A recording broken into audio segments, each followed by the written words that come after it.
warahmatullahi wabarakatuh. Pertama-tama saya menyampaikan terima kasih kepada DPP Pak Teoki karena sudah diundang sebagai narasumber di sini. Saya cukup sering menjadi narasumber. Terima kasih untuk kepercayaannya. Pada siang ini saya diberikan tugas atau diminta panitia untuk menyampaikan tentang penata laksanaan spesimen COVID-19 pada pemeriksaan PCR. Beberapa tadi sudah disinggung oleh Pak Atna. Nah, ini adalah secara umum ya, seperti kita ketahui bersama bahwa proses pemeriksaan di laboratorium itu memiliki siklus, jadi tidak hanya melibatkan laboratorium sendiri, tapi mulai dari pasien, kemudian tentu dokter yang mengorder pemeriksaan, kemudian pengambilan sampel, barulah analisisnya di laboratorium, kemudian pembuatan hasil di kertas, dan kertas hasil tersebut diterima oleh dokter. Jadi sebelum sampai di laboratorium dinamakan pre-analisis, sedangkan setelah sampai di laboratorium dinamakan post-analisis. Yang menarik di sini adalah bahwa kesalahan dalam proses tersebut itu ternyata di laboratorium itu hanya minimal, hanya lebih kurang 12% saja. Kenapa? Karena seperti kita ketahui kalau kerja di lab itu semua sudah terukur. Kita memiliki SPO, kita memiliki pemantauan mutu, baik internal maupun eksternal. Namun seringkali proses-proses sebelum atau pre-analitik dan post-analitik itu sangat sulit untuk kita pantau. Bisa kita lihat di sini bahwa proses pre-analitik itu errornya bisa sampai hampir 70%. Sedangkan pada post-analitik sampai hampir 50%. Oleh karena itu, maka menurut saya topik ini sangat penting, ya karena pada saat itulah kesalahan-kesalahan yang dari pemeriksaan itu sering terjadi.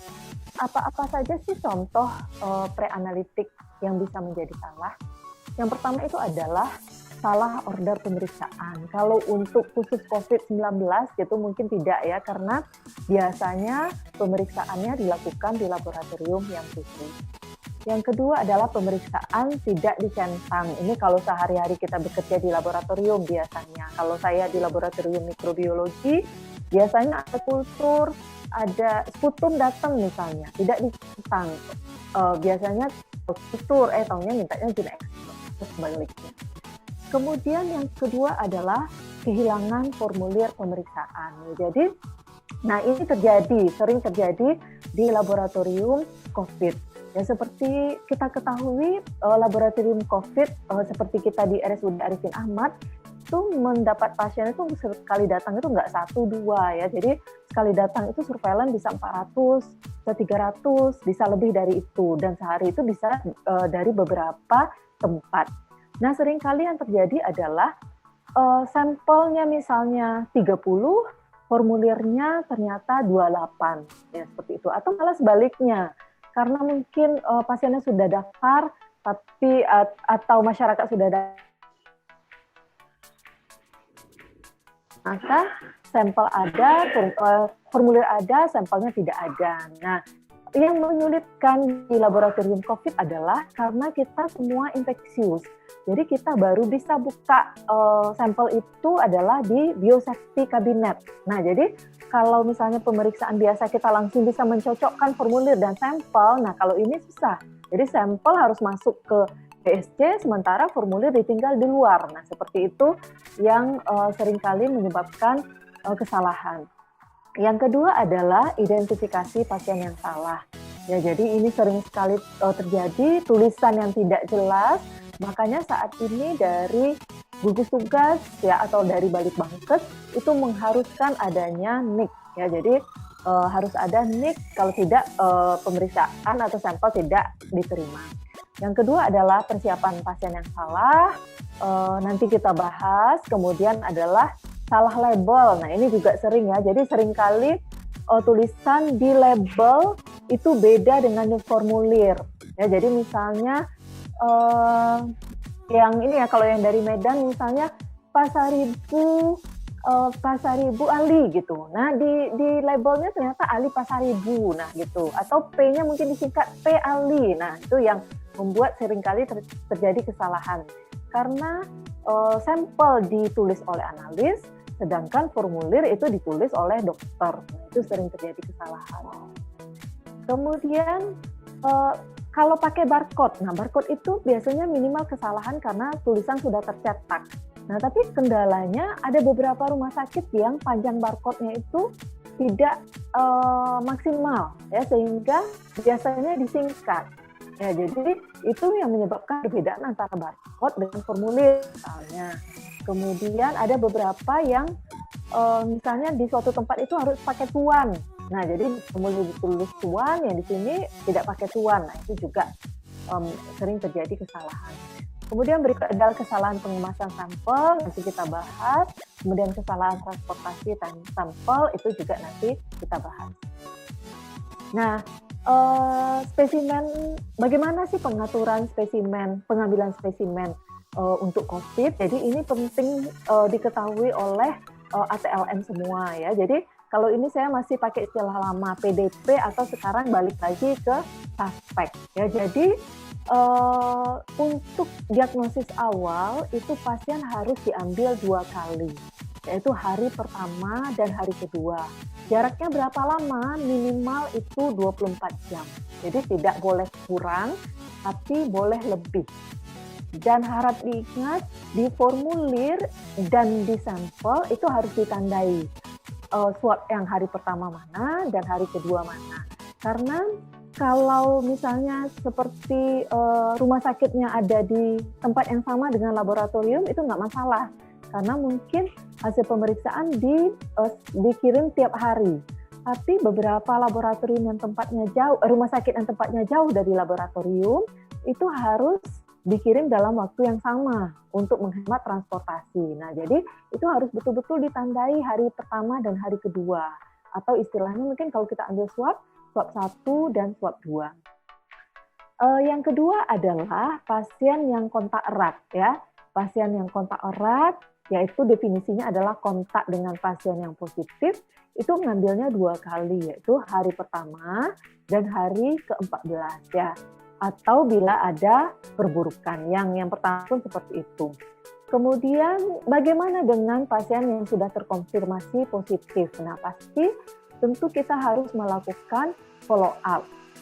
Nah, follow up ini bagaimana caranya? Follow up dilakukan minimal dalam jarak 24 jam, kemudian dan diambil tiap hari. Kapan sih pasien dipulangkan? Yaitu jika hasilnya sudah negatif. Kalau dulu negatif 2 kali, kalau saat ini negatif 1 kali sudah bisa dipulangkan pasiennya. Jadi penting juga untuk analis ketahui, misalnya, oh ini belum diambil ternyata swabnya, atau swabnya sudah diambil, hasilnya sudah keluar negatif. Nah, itu berarti besoknya sudah tidak perlu dilakukan pemeriksaan lagi. Nah, kemudian ini adalah pemeriksaannya apa saja yang kita lakukan ya. Jadi ini adalah nucleic acid test atau secara umum dikenal dengan PCR, kemudian serologi. Nah, kalau sampai saat ini untuk diagnostik ini serologi itu walaupun banyak dipakai untuk diagnostik belum diakui oleh WHO ya. Jadi kalau untuk diagnosis sebenarnya yang bisa kita lakukan adalah PCR. Nah, sampel apa saja yang bisa kita ambil? Secara umum, biasanya kita ngambil itu kalau untuk pasien itu adalah swab, yaitu swab nasofaring dan orofaring yang ditempatkan di satu tempat, ya. Tapi sebenarnya kita bisa mengambil dari tempat lain, seperti dari kalau nasofaring dan orofaring ini adalah swab saluran napas atas. Kemudian selain swab kita juga bisa mengambil dengan cara dicuci, nanti kita lihat, atau diaspirasi. Nah, sebenarnya pada pasien dengan pneumonia, yaitu infeksi saluran pernapasan bawah, biasanya pasien yang bergejala demam atau batuk, Nah, itu lebih baik lagi kita ambil dari sputum, kemudian tracheal aspirat ataupun bronchoalveolar lavas. Bronchoalveolar lavas itu apa? Cairan yang diambil pada saat dokter melakukan bronkoskopi. Bronkoskopi itu apa? Yaitu memasukkan selang atau meneropong ke dalam saluran napas pasien. Nah, kemudian ternyata virus ini tidak hanya ditemukan di saluran napas, itu juga bisa ditemukan di tinja, kemudian di darah, di urin ataupun di jaringan. Misalnya apabila pasien meninggal kemudian dilakukan otopsi itu bisa ya. Jadi pada beberapa kasus, laporan kasus di swab nasofaring itu negatif. Ternyata tapi pasiennya khas sekali untuk COVID. Nah, ternyata diperiksa feses hasilnya positif. Kemudian itu untuk pasien ya, jadi bisa berbagai macam alternatif spesimen. Namun pada kontak atau kalau dulu istilahnya OTG, itu yang dianjurkan adalah swab, ya, swab nasofaring ataupun orofaring. Kemudian ini yang tadi ya. Nah, untuk untuk medium transport yang kita pakai itu adalah VTM, ya. CDC sudah mengatakan boleh kita pakai salin steril, ya. Kalau zaman beberapa waktu yang lalu ada kelangkaan VTM, nah itu sebenarnya bisa dipakai salin steril. Tapi beberapa ahli kalau di Indonesia itu banyak pro dan kontranya. Bagi yang pro itu boleh sebagai alternatif gitu. Bagi yang kontra mengatakan bahwa virus di dalam salin itu masih ada kemungkinan adanya enzim RNase yang bisa melisis virus sehingga bisa menyebabkan negatif palsu. Nah, kalau salin steril itu harus benar-benar cold chain-nya itu atau rantai dinginnya itu benar-benar harus dijaga sehingga enzimnya tidak bisa aktif. Dan waktu pengirimannya juga harus lebih singkat. Jadi tidak bisa selama jika kita memakai VTM. Tapi ini bisa menjadi alternatif. Nah, kita lanjut bagaimana sih pengambilan spesimen ya, seperti kita ketahui bersama bahwa sebagian besar pengambilan spesimen dilakukan oleh ATLM yang teman-teman sangat berperan besar dalam penanggulangan COVID. Jadi kalau di tempat saya juga semua ATLM yang mengambil. Nah, yang di sini saya tulis 3 kali ya, persiapan ya. Jadi seperti kita ketahui, kalau kita sudah sampai di tempat pasien misalnya dirawat dengan COVID ataupun suspek, kita sudah memakai APD yang lengkap dengan handphone yang double, yang susah sekali kita menulis gitu ya. Kemudian dengan boot yang membuat kita susah jalan, dengan face shield yang membuat kita susah melihat. Nah, jadi persiapan ini sangat penting ya. Contohnya adalah misalnya berapa pasien yang mau diambil? Misalnya 5 orang, ya. 5 orang ya siapkan dulu VTM-nya 5, swab-nya 10 gitu ya. Kemudian disiapkan para film yang sudah dipotong, bahkan mungkin harus dikelupaskan gitu ya, supaya mudah untuk membuka. Kemudian tulis identitasnya langsung di VTM-nya ya. Jadi susah kita kalau sudah menulis dalam kondisi pakai handphone double, dalam kondisi yang sangat infeksius ya. Jadi persiapan itu sangat penting. Nah, bagi teman-teman yang baru memulai gitu ya pengambilan spesimen, latihan itu sangat penting ya. Kalau saya bertugas juga melatih teman-teman ATLM di Provinsi Riau, itu saya baru berani melepas jika sudah prakteknya berpasangan. Ya, jadi betul-betul dicoba untuk mengambil. Dan saran saya, untuk pertama kali masuk ke ruang isolasi itu berdua, yang lama dan yang baru. Ya, jadi sudah melihat dulu kenyataannya seperti apa, barulah mengambil ya. Jadi banyak sekali kejadian ya, ada ATLM saya yang baru memang masih muda sekali, tiba-tiba pingsan di dalam. Ya, pandangan gelap mau jatuh gitu. Jadi supaya hal itu tidak terjadi, persiapan dan latihan itu sangat penting. Nah, kita singgung sedikit tentang APD. Tadi sudah dijelaskan dengan sangat rinci dan baik oleh Pak Asna. Nah, secara umum di Indonesia kita pakai ini, ya. Jadi pakai hazmat, Kalau kalau di rumah sakit ini istilahnya adalah level 3. Nah, bagaimana sebenarnya dengan rekomendasi WHO? Ini ya, jadi kalau rekomendasi WHO sebenarnya seperti ini, ya. Jadi kita bisa dikatakan hanya gitu ya, hanya memerlukan gaun, kemudian N95, bahkan WHO luar itu masker biasa. Tapi kalau maaf,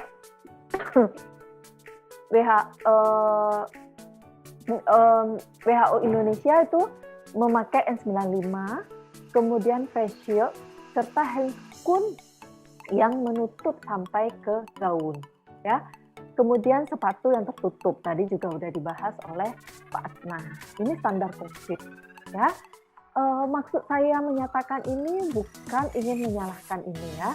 Kalau rumah sakitnya bisa menyediakan ini, dan di rumah sakit saya juga pakai ini, ya boleh, silahkan. Ini lebih, gitu ya, lebih daripada standar. Tapi kalau teman-teman misalnya melihat ada yang seperti ini, ya, ini artinya sudah memenuhi standar WHO. Ya, jadi tidak kurang gitu, tapi ini lebih gitu. Ya, jadi ini lebih bagus kalau ada, tapi ini sudah sesuai standar. Nah, itu yang ingin saya sampaikan. Nah, tadi ini sudah disampaikan oleh Pak Atma, ya, jadi penting bagi kita sebagai ATLN nggak cuma tahu cara mengambil, tapi juga kita harus paham sekali bagaimana cara memasang dan melepas APD. Ya, kalau di ruang isolasi kita juga harus paham benar alur ruang isolasi di rumah sakit masing-masing, ya. Kapan, di mana tempat memasang APD, di mana jalur bersih masuk, di mana jalur keluar, di mana melepas APD, ya. Kalau mandi, di mana mandinya. Nah, itu yang harus dipastikan, ya. Jadi karena kalau tidak, ya terutama saat melepas APD, ya, kalau kita tidak tahu itu malah bisa menjadi sumber infeksius, dan karena keteledoran kita bisa menjadi sumber infeksi bagi teman-teman yang lain. Nah, ini juga tadi sudah dibahas oleh Pak Atma, ya.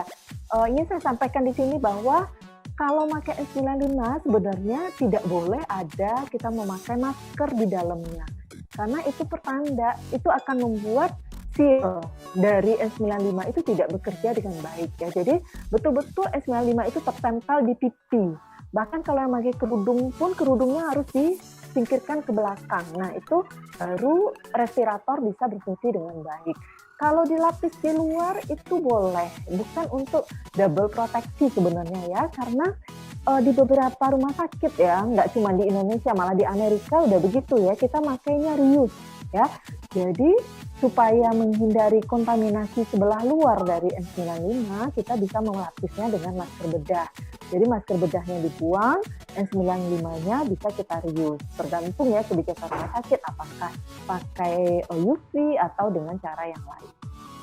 Nah, urutan melepas APD itu juga sangat penting. Nah, sekarang kita bahas satu persatu tentang pengambilan spesimen. Yang pertama adalah nasopharyngeal swab, ya. Kalau dalam kondisi ideal, yang kita ambil itu adalah nasopharynx swab dan oropharynx, ya. Jadi satu orang itu kita ambil 2 swab, ya, dan ditempatkan dalam satu VTM. Namun kalau dari CDC itu cukup, kalau nasopharynx saja itu cukup, ya. Jadi tapi kalau oropharynx saja itu tidak boleh. Kenapa ini saya tekankan? Karena terdapat juga kecenderungan kekurangan swab pada saat ini. Seperti kita di lab biomol RSUD itu alhamdulillah sih cukup, tapi kalau kondisi secara umum di provinsi itu kurang. Dan beberapa kit atau beberapa set VTM atau bantuan dari BNPB itu hanya satu VTM itu satu swab, ya. Jadi kalau kita mengambil 2, kita harus punya sendiri atau beli sendiri swab dalam jumlah yang sama, ya. Jadi kalau dalam kondisi yang krisis swab atau swab terbatas itu nasopharynx saja bisa kita ambil, tapi tidak boleh oropharynx saja. Nah, kemudian sebelum mengambil kita harus pastikan bahwa hidung itu kita harus bersih, lubang hidung itu harus bersih. Jadi boleh kita minta ya pasien untuk membersihkan hidungnya. Yang kedua adalah posisi pasien itu harus mendongak ya. Mendongak saya sejauh mana ya. Jadi kalau kita lihat rahang, sayang di sini nggak ada rahangnya ya. Jadi kalau posisi rahang, kalau posisi kepala tidak mendongak atau ekstensi seperti ini ya, itu posisi rahang kita lancip. Nah, kalau kita mendongak sejauh mana sampai rahang kita ini lurus, rata-rata air. Nah, pada saat itulah nasofaring ya. Kalau ini fotonya miring ya. Kalau sudah posisi itu sebenarnya suap nasofaring ini bisa dalam posisi lurus ya. Sampai mana kedalamannya? Sampai mentok ya. Sampai nasofaring itu bisa disentuh atau mentok ya. Jadi kalau kita boleh ukur itu dari lubang hidung sampai telinga. Jadi itu kira-kira panjang suap yang akan kita masukkan ya.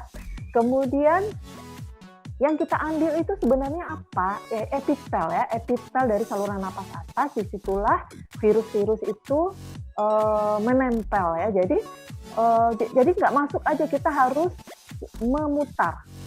Ya, muternya jangan kasar-kasar ya. Jadi saya udah ngelihat video nggak tahu untuk nakut-nakutin barangkali ya. Jadi sepertinya proses itu sangat menakutkan ya. Jadi kita harus melakukan dengan yakin, mantap, dan gentle ya, dengan lembut. Nah, yang kedua adalah swab orofaring ya. Yang harus diingat adalah kita harus bisa melihat posisi orofaring ya. Swab adalah tonsil dan faring posterior. Yang nggak boleh kita sentuh yang mana sebenarnya ya? Uvula, lidah, pipi, nah itu nggak boleh. Jadi yang kita sentuh itu adalah tonsil. Nah, itu bisa menganga dan memperlihatkan orofaringnya, itu ada trik-trik sendiri ya. Kalau pakai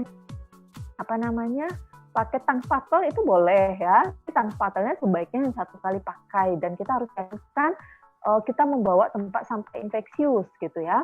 Kemudian trik lain adalah menyampaikan ke pasien untuk mengucapkan A gitu ya, mengeluarkan suara A sehingga faringnya menjadi terangkat. Nah, kemudian ini alternatif ya. Ini sih lebih jarang kita lakukan tapi boleh ya. Jadi dengan memasukkan salin ke dalam hidung kemudian ditampung di pot yang steril. Nah, suap ya.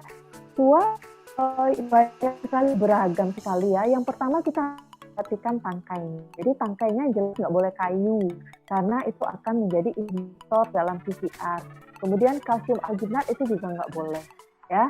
Jadi waktu kita membeli atau memesan suap, kita harus perhatikan betul-betul apa bahan dari suapnya ataupun apa bahan dari kapasnya atau ujungnya. Ya, jadi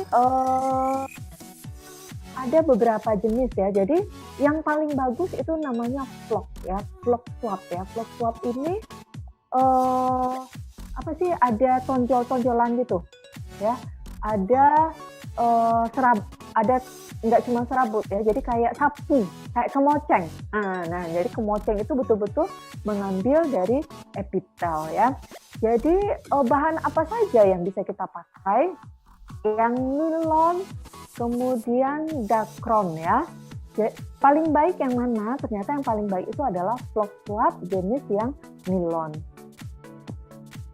Ya, kemudian ini contoh-contohnya ya. Jadi kita harus memperhatikan sekali ya. Jadi karena nasofaring itu ukurannya lebih kecil ya dibandingkan orofaring.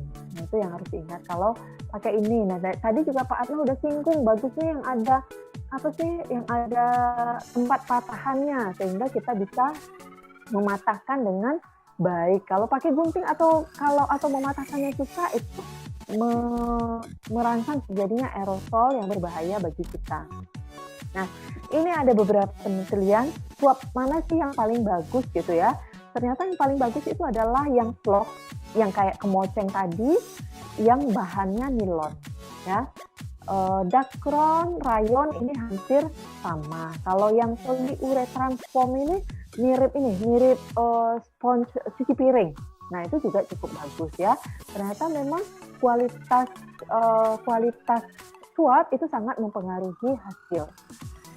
Kemudian tadi kita sudah singgung bahwa spesimen itu banyak sekali jenisnya yang bisa dipakai ya.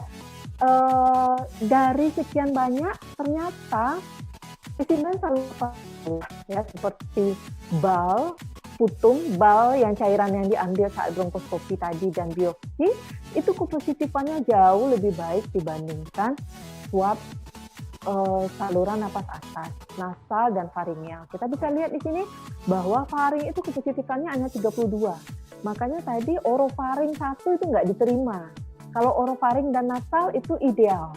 Nasal saja cukup ya, karena kepositifannya cukup baik sampai 63%.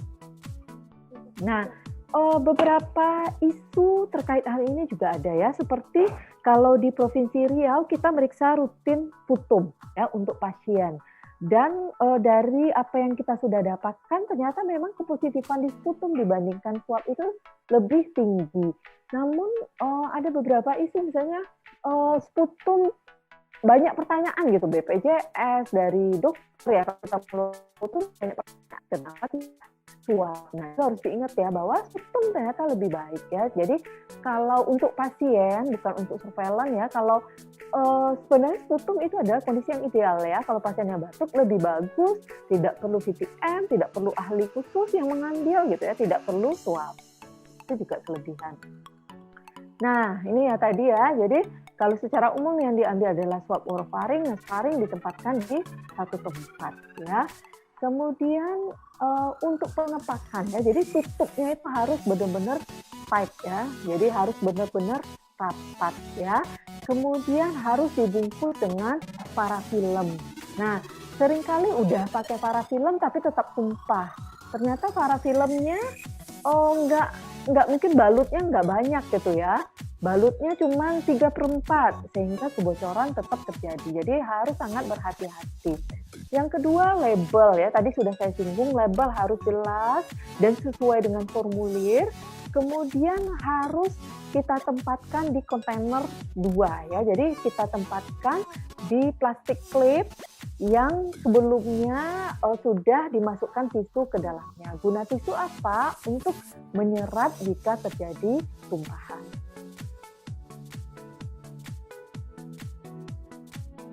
Ya, jadi kayak gini nomor saja itu tidak boleh ya. Kemudian satu sampel satu kemasan ya. Jadi misalnya kita ngambil 4 pasien, 4 VTM digabung dalam satu plastik clip. Nah, itu tidak boleh ya, karena berisiko terjadi kontaminasi yang misalnya pasien positif bisa mengkontaminasi negatif malah jadi positif palsu. Jadi harus dikemas satu persatu. Ya. Kemudian yang tadi dikasih formulir yang terpisah ya. Jadi nggak boleh pakai pakai plastik clip lagi tapi di luar yang tadi. Kemudian dibawa dengan full box dan diberikan ice pack. Ya, kemudian supaya tidak tergoncang, kita bisa memenuhi dengan potongan kertas dalamnya baru jadi ini sudah sesuai dengan standar triple packaging. Jadi hampir semua barang infeksius prinsipnya sama. Nah, jadi kalau memakai siroporon, nah ini masalah baru ya. Jadi kalau di kita sebenarnya nggak banyak yang pakai siroporon, tapi banyaknya pakai full box. Nah, kalau pakai full box sih kita senang-senang aja di laboratorium, kita jadi punya tambahan full box. Ya. Kemudian yang harus diingat adalah bagaimana suhu pengiriman. Suhu pengiriman jelas ya 4 derajat, dan penyimpanan di laboratorium bagaimana? Pada suhu 4 derajat kurang dari 5 hari ya kalau swab. Dan kalau kita mau jangka panjang atau misalnya antrian cukup panjang di laboratorium, maka kita harus menyimpan di suhu -70 atau -80 derajat Celcius. Nah, sebagai kesimpulan bahwa Fase preanalitik merupakan fase yang sangat penting yang memberikan kontribusi error tertinggi dari ketiga fase pemeriksaan laboratorium. Kemudian untuk saluran napas atas yang lebih dipilih itu adalah nasofaring. Kemudian swab tipe vlog ya lebih dipilih dibandingkan tipe lain, dan kita harus memperhatikan pengepakan dan pengiriman menggunakan pedoman UN 3373 biological substance kategori B dengan memperhatikan suhu dan waktu pengiriman. Demikian dari saya, terima kasih. Assalamualaikum warahmatullahi wabarakatuh.